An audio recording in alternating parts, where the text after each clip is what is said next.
Bismillahirrahmanirrahim. Assalamualaikum warahmatullahi wabarakatuh. Alhamdulillahilladzi arsala rasulahu bil huda wa dinil haqq yudhhirahu 'ala ad-din kulli wa kafa billahi shahida. Amma ba'd. Segala puji dan syukur marilah kita panjatkan kehadirat Allah Subhanahu wa taala yang dengan nikmatnya kita masih bisa melangkahkan kaki kita untuk sholat subuh berjamaah di Masjid Jalatul Abrar ini. Jika kita ingin melihat keluar, masih banyak saudara-saudara kita yang terbaring sakit dan terluka sehingga mereka tidak bisa merasakan nikmat yang kita rasakan saat ini. Shalawat serta salam semoga terlimpahkan kepada Nabi kita, junjungan kita, Nabi besar Muhammad Sallallahu Alaihi Wasallam. Beliau telah menuntun kita dari peradaban jahiliyah menuju peradaban Islamnya. Jemaah muslimin muslimat rahimani wa rahimakumullah. Berdirinya saya di sini, saya akan menyampaikan sebuah kultum dengan tema tawadhu. Wahai para jemaah sekalian, apa yang kalian ketahui jika kalian mendengar kalimat tawadhu? Definisi seperti apa yang kalian pahami tentang kalimat tawadhu ini?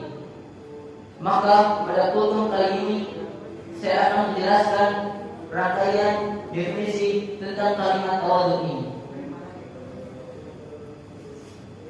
Tawadhu menurut bahasa artinya merendahkan diri. Adapun menurut istilah artinya bersikap rendah hati terhadap orang lain sehingga tidak mengagungkan diri sendiri atas orang lain, apalagi meremehkan orang lain. Allah SWT telah berfirman dalam Quran surah An-Nisa ayat ke-36 yang berbunyi, A'udzu billahi minasyaitonir rajim. Bismillahirrahmanirrahim. Innallaha la yuhibbu man kana mukhtalan fakhura. Yang artinya, sesungguhnya Allah Subhanahu wa taala tidak menyukai orang-orang yang sombong dan membanggakan diri. Orang yang rendah hati atau tawadhu selain akan mendapatkan simpati dari masyarakat, Allah Subhanahu wa taala berjanji akan memuliakan dan mengangkat derajatnya baik di dunia ini maupun di akhirat kelak. Hal ini senada dengan hadis dari Abu Hurairah radhiyallahu anhu bahwasanya Rasulullah SAW bersabda, dan tidak seorang pun yang merendahkan dirinya untuk Allah kecuali Allah Subhanahu wa taala akan memuliakannya. Hadis riwayat Muslim. Dan juga dari Iyad bin Himar bahwasanya Rasulullah SAW telah bersabda, Inna Allah awha ilayya an tawadhu hatta la yakhara ahadun ala ahadin wa la yabghi ahadun ala ahadin. Sesungguhnya Allah Subhanahu wa taala telah mewahyukan kepadaku untuk menyuruh kalian bersikap rendah hati atau tawadhu sehingga tidak ada seorang pun yang membanggakan dirinya di hadapan orang lain dan tidak seorang pun yang berbuat melampaui batas terhadap orang lain. Hadis riwayat Muslim nomor 2865.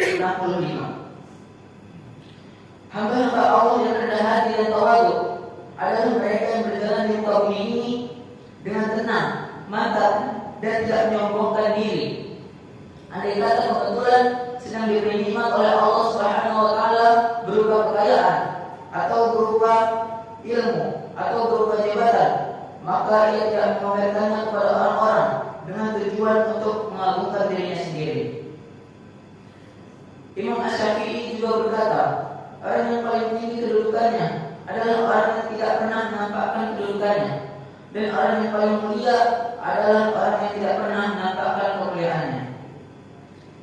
Oleh karena itu, kita selaku umat Nabi Muhammad SAW sudah seharusnya kita untuk bersikap tawadhu dan menjauhi sifat sombong. Maka pada bulan Ramadan ini saya mengajak baik khususnya untuk diri saya sendiri, umumnya untuk para jemaah sekalian, marilah kita berusaha untuk menghiasi diri kita dengan sifat rendah hati. Dan janganlah sekali-kali kita menyombongkan diri di hadapan manusia, apalagi menyombongkan diri di hadapan Allah Subhanahu wa taala. Sebab yang demikian itu Allah Subhanahu wa taala tidak menyukainya. Semoga Allah Subhanahu wa taala memuliakan kita dengan sifat rendah hati dan tawadhu dan menjauhkan kita dari sifat sombong. Allahumma amin. Sebelum saya akhiri khutbah ini, marilah kita bermunajat kepada Allah Subhanahu wa taala untuk para musyrik, untuk para orang tua asuh, untuk donatur, untuk pembina dan pengurus yayasan, untuk pengurus ponpes, untuk jamaah muslimin muslimat Masjid Zairatul Abrar, dan untuk umat muslimin dan muslimat. Bismillahirrahmanirrahim. Alhamdulillahi rabbil alamin. Hamdan yuwafi ni'amahu wa yukafi'u mazidah. Ya Rabbana lakal hamdu, lakas syukru, kama yanbaghi li jalali wajhikal karimi wa 'azimi sultanik. Allahumma shalli wa sallim ala sayyidina Muhammad wa ala ali sayyidina Muhammad. Ya Allah yang Maha Besar dan Maha Kuasa, berikanlah kami dan mereka semua hidayah agar dapat melaksanakan semua perintah-Mu dan meninggalkan semua larangan-Mu. Ampunilah dosa-dosa kami, baik dosa besar maupun dosa kecil, disengaja ataupun tidak disengaja. Berilah kami kesehatan agar bisa istiqomah dalam melaksanakan ibadah, baik yang wajib maupun yang sunnah. Berilah kami rezeki yang luas dan berkah agar bisa berbagi kepada anak yatim dan duafa dan perjuangan Islam. Berilah kami kemampuan bisa bersabar jika menerima musibah dan pandai mensyukuri kenikmatan. Ya Allah, Ya Rahman, Ya Rahim, berikanlah kami pasangan dan keturunan yang berkah yang solih dan solihah. Allahumma shfi mardana wa mardal muslimin. Anta syafi, la shifaa illa shifauka, shifaan la yughadiru saqama. Rabbana zalamna anfusana wa illam taghfir lana wa tarhamna lanakunanna minal khasirin. Allahumma la tad'alna dhanban illa ghafarta wa la daynan illa qadaita wa la hamman illa farajta wa la aiban illa satarta wa la hajatan min hawaij ad-dunya wal akhirah illa qadaitaha ya arhamar rahimin. Rabbana atina fid dunya hasanah wa fil akhirati hasanah wa qina adzabannar. Rabbil ighfir lana wa liwalidina warhamhum kama rabbawna shighara. Subhana rabbika rabbil izzati amma yasifun wa salamun 'alal mursalin walhamdulillahi rabbil alamin. Sekian khutbah singkat dari saya. Bila ada kesalahannya mohon maaf. Billahi taufiq wal hidayah wa ridha wal inayah wa jihad fi sabilillah. Wassalamualaikum warahmatullahi